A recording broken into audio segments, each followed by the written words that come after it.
Selamat pagi, siang, sore, atau malam. Perkenalkan, nama saya Ruth Catherine Elsa Simanjuntak dari kelas 10 IPA 3. Pada hari ini, saya akan membahas tentang pengaruh Roh Kudus bagi orang berdosa dan menjawab beberapa pertanyaan yang diberikan.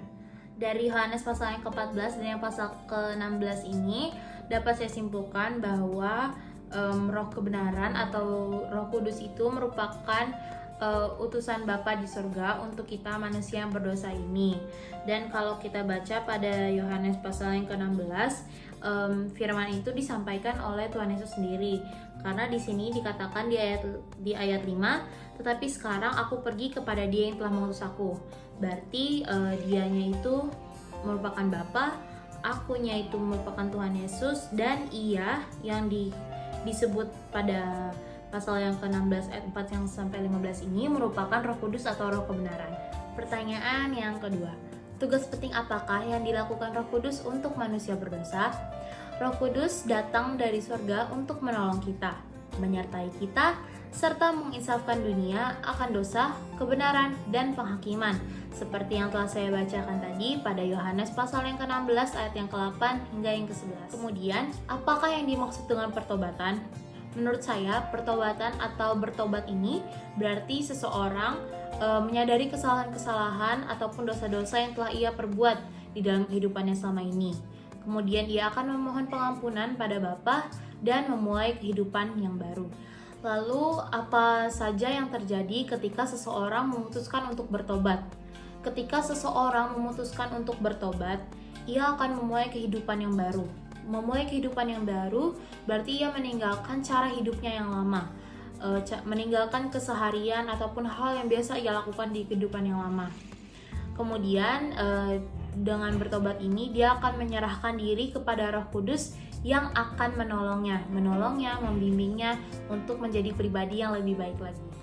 Lalu apa yang harus saya lakukan sekarang terhadap dosa-dosa yang telah saya perbuat?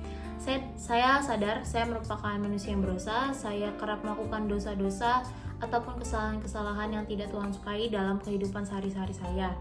Dan yang saya lakukan adalah saya memohon pengampunan dosa saya pada Bapa setiap malam di setiap doa malam saya. Walaupun saya masih kerap melakukan dosa, saya terus mencoba untuk menjadi pribadi yang lebih baik lagi dengan cara tetap mendekatkan diri saya pada Tuhan.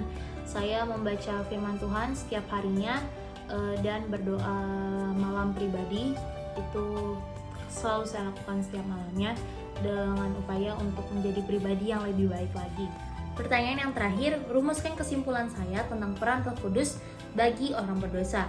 Menurut saya pribadi, Roh Kudus ataupun Roh kebenaran merupakan utusan dari Bapa di sorga yang turun ke dunia untuk menjadi penolong serta penghibur bagi kita umat manusia yang berdosa. Roh Kudus akan menyadarkan kita akan dosa-dosa yang telah kita perbuat selama ini. Ia akan menolong kita, menjamah kita, dan membuka pintu hati kita untuk mau memulai kehidupan yang baru. Ia akan membimbing kita dengan cara mendekatkan diri kita kepada Tuhan. Mendekatkan diri kita kepada Tuhan ini menurut saya konteksnya itu Roh Kudus akan mengingatkan kita untuk selalu berdoa, membaca firman Tuhan, dan juga mengikuti ibadah, khususnya ibadah minggu yang ada di gereja kita dan juga ibadah-ibadah yang ada di persekutuan Kristen di sekitar kita. Itu dia jawaban-jawaban ataupun tanggapan saya mengenai peran Roh Kudus bagi orang berdosa. Kiranya apa yang telah saya jawab tadi dapat menjadi pembelajaran bagi kita semua, khususnya bagi diri saya pribadi. Apabila yang telah saya ucapkan tadi ada kesalahan ataupun hal-hal yang dirasa kurang benar, saya memohon maaf.